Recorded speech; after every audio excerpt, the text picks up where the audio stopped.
Dua hati menjadi satu. Inilah salah satu filosofi rumah Banjar yang ada di belakang saya ini.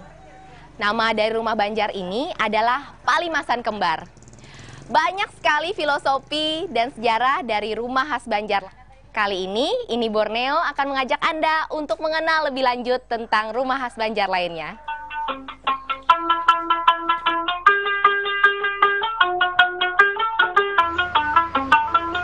Meski sudah hampir tergeser dengan berkembangnya rumah modern, rumah tradisional Banjar atau rumah Banjar masih dapat kita temui di beberapa wilayah di Kalimantan Selatan.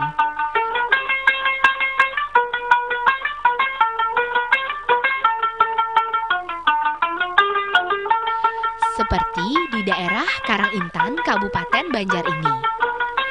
Beberapa rumah tradisional Banjar masih berdiri kokoh meski telah berumur puluhan bahkan ratusan tahun.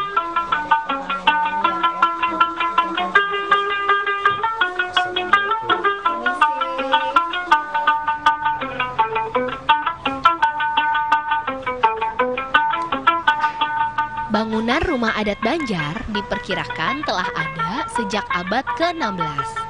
Yaitu ketika daerah Banjar di bawah kekuasaan Pangeran Samudra atau Sultan Suryansah yang menjadi raja pertama di Kesultanan Banjar.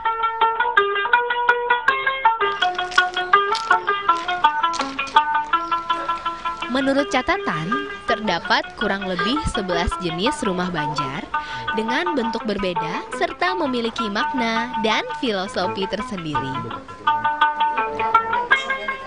Untuk rumah adat Banjar itu ada 11. Jadi pertama, hubungan tinggi itu diperuntukkan untuk kediaman rumah raja. Yang kedua, itu rumah adat Gajah Baliko diperuntukkan untuk kediaman putra mahkota dan permaisuri raja. Habis itu yang ketiga, itu ada rumah adat Gajah Menyusu, itu untuk kediaman kaum bangsawan atau kaum pegustian. Habis itu keempat, itu ada rumah adat Balai Laki, itu diperuntukkan untuk penggawa kerajaan. Kelima, itu untuk Balai Bini, itu kediaman untuk pengasuh putri raja dari pihak wanita. Setelah itu yang keenam, itu ada Palimbangan. Nah itu Palimbangan itu untuk kediaman para saudagar. Palimasan itu untuk kediaman tokoh ulama, tokoh masyarakat dan alim ulama. Setelah itu ada rumah adat Tadahalas, itu untuk masyarakat biasa. Tadahalas itu ada Anjung Surung. Anjung Surung ini untuk kaum petani. Dan yang terakhir itu ada rumah adat Bangun Godang. Bangun Godang ini banyak tersebar di daerah Banjarmasin, diperuntukkan untuk para saudagar. Jadi entah saudagar dari Arab atau dari Cina.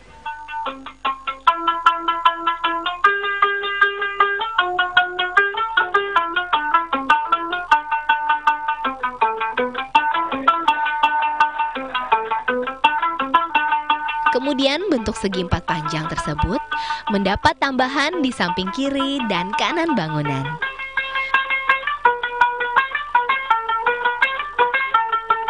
Pada bagian belakang ditambah dengan sebuah ruangan yang berukuran sama panjang. Penambahan ini dalam bahasa Banjar disebut disumbi. Bangunan tambahan di samping kiri dan kanan tampak menempel dan menganjung keluar, sehingga kemudian bangunan rumah adat Banjar lebih populer dengan nama Rumah Baanjung.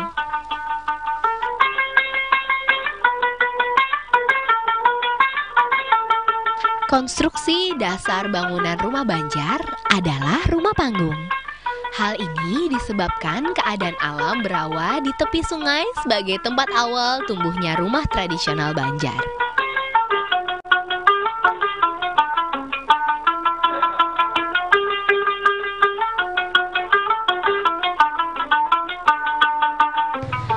Bangunan dengan lantai yang tinggi, pondasi, tiang, dan tongkat sangat berperan.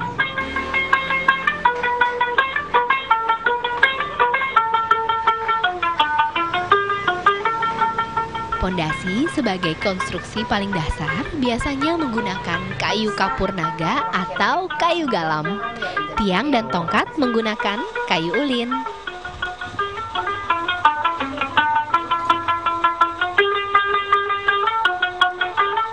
Untuk kerangka setiap ukuran memiliki jumlah ganjil, karena dipercaya memiliki nilai sakral.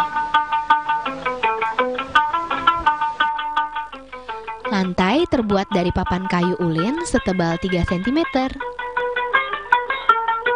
Rangka pintu dan jendela terbuat dari kayu ulin berbentuk papan.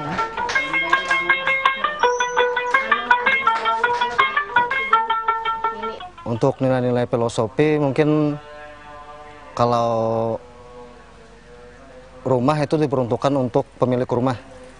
Jadi kalau zaman dulu mungkin kalau orang mau naik ke rumah, jadi bisa mengetahui sudah ini milik rumah siapa untuk filosofinya. Jadi kalau naik ke rumah Palimasan, berarti warga itu sudah tahu kalau itu rumah milik tokoh masyarakat atau alim ulama. Nah, untuk rumah Balai Laki itu untuk diperuntukkan untuk penggawa kerajaan.